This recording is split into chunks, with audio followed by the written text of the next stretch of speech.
করে দিবে ইন্না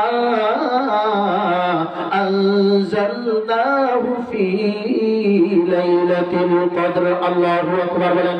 আল্লাহু আকবার বলেন। আমি লাইলাতুল কদর অর্থাৎ শবে কদরের রজনীতে দুনিয়াতে আগমন করেছি।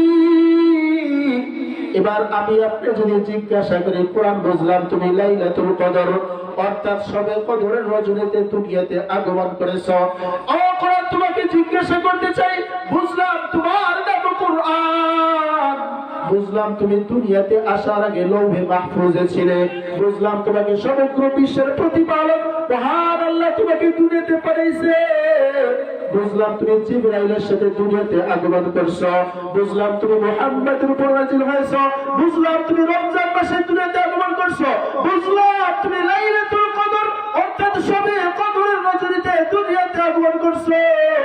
কিন্তু কোরআন তোমাকে জিজ্ঞাসা করতে চাই, ও কোরআন তুমি কেন দুনিয়াতে আসছো, কারণ কি তুমি কি জানো? কোরআন তখন আমাকে আপনাকে তার নিজের ভাষায় চমৎকার ভাবে উত্তর দেবে, হুদাল লিল মুত্তাকিন। আল্লাহু আকবার বলেন। কোরআন বলেন আমি মুত্তাকিনদেরকে হিদায়াতের